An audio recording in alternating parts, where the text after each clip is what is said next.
اچھا مفتی صاحب، ایک سوال یہ ہے کہ اگر پلاٹ کرائے پہ دینے کے لیے خریدا ہے تو کیا اس کے کرائے پہ زکوٰۃ ہوگی؟ دیکھیں، اگر پلاٹ جو ہے وہ بیچنے کا ارادہ نہیں ہے، مثلا مکان آپ نے لیا ہے اور مکان کرائے پہ دینے کا ارادہ ہے اور کرائے پہ دیا ہوا ہے آپ نے، تو اس مکان کی ویلیو پہ زکوٰۃ نہیں ہے۔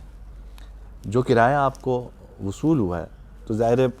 سال کے دوران کرایہ آتا رہا، آپ استعمال بھی کرتے رہے، اس پر بھی زکوٰۃ نہیں ہے۔ البتہ جب زکوٰۃ کی تاریخ آپ کی آ رہی ہے جس پہ آپ اپنی زکوٰۃ کا حساب کتاب کر رہے ہیں، تو اس وقت کرائے کی رقم میں سے جتنی رقم آپ کے پاس باقی ہے تو اس کو آپ اپنے زکوٰۃیبل ایسٹس میں شامل کریں گے،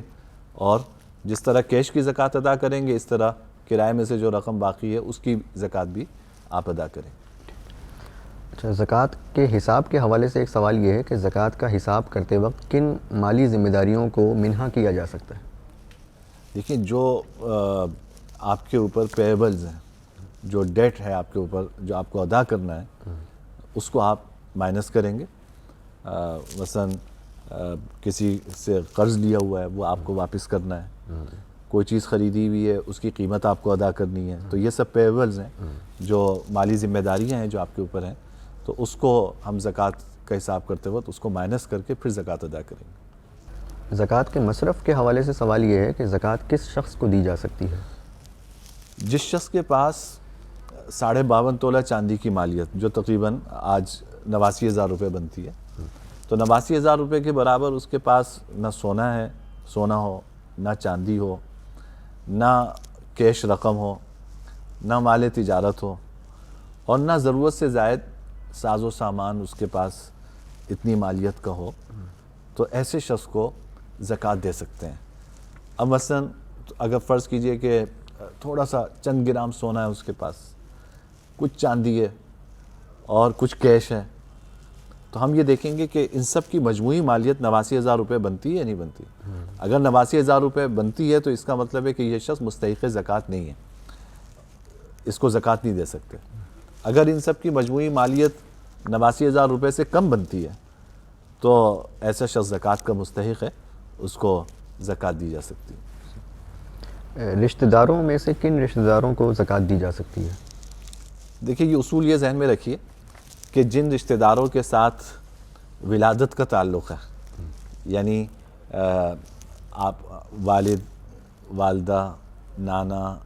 دادا، نانی، دادی، یا بیٹا، بیٹی، پوتا، پوتی، نواسا، نواسی، یعنی جن رشتوں میں آپ ہمارا ولادت کا تعلق ہے ان کو زکوٰۃ نہیں دے سکتے۔ اسی طرح جہاں میاں بیوی کا تعلق ہے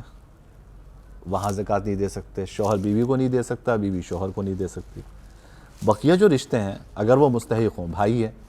وہ زکوٰۃ کا مستحق ہے، اس کے پاس 89,000 روپے کی مالیت کے برابر سونا چاندی نقد رقم نہیں ہے، تو بھائی کو آپ زکوٰۃ دے سکتے ہیں، بہن کو دے سکتے ہیں، چچا کو دے سکتے ہیں، پھپھی کو دے سکتے ہیں، خالہ کو دے سکتے ہیں۔ بلکہ میں تو سمجھتا ہوں کہ اگر قریبی رشتہ داروں میں کوئی زکوٰۃ کا مستحق ہے تو دوسروں کے مقابلے میں اس کا حق پہلے ہے،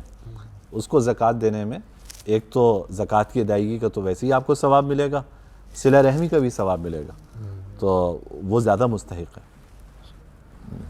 کیا زکوٰۃ کی رقم سے مستحق شخص کا کوئی خرچہ پورا کیا جا سکتا ہے؟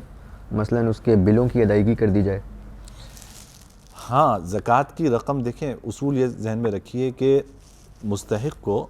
زکوٰۃ کی رقم مالک بنا کر دینا ضروری ہے۔ یعنی زکوٰۃ آپ کی اس وقت ادا ہوگی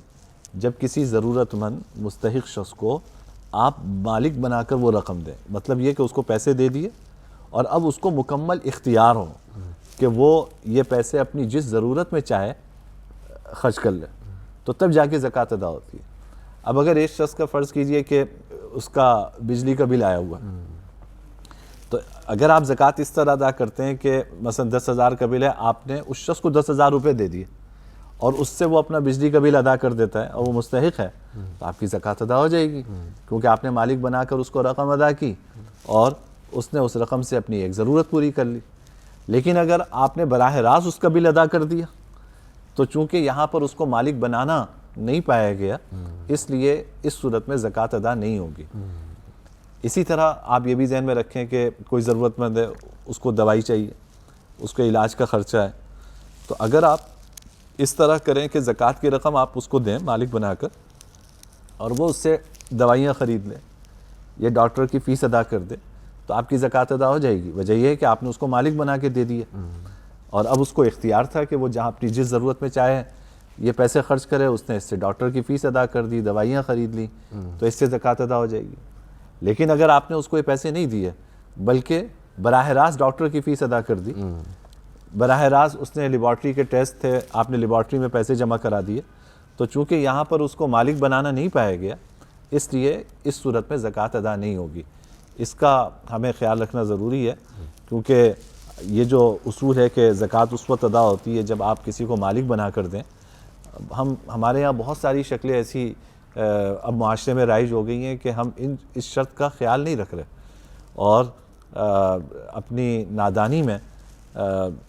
ہم پیسے دے بھی رہے ہیں، اور ہماری زکوٰۃ ادا اس وجہ سے نہیں ہو رہی کہ وہاں پر کسی مستحق شخص کو مالک بنانا نہیں پایا گیا۔ یہی وجہ ہے کہ فقہائے کرام نے فرمایا کہ مسجد میں آپ زکوٰۃ دیں گے، زکوٰۃ ادا نہیں ہوگی۔ وجہ یہ ہے کہ مسجد جو ہے وہ مالک بننے کی صلاحیت نہیں رکھتی، مسجد جو ہے مستحق نہیں ہے، اس کو آپ مالک نہیں بنا سکتے، تو مسجد میں زکوٰۃ کی رقم جو ہے وہ خرچ نہیں کی جا سکتی۔ ایسے کسی مستحق کو مالک بنا کر دینا ضروری ہے۔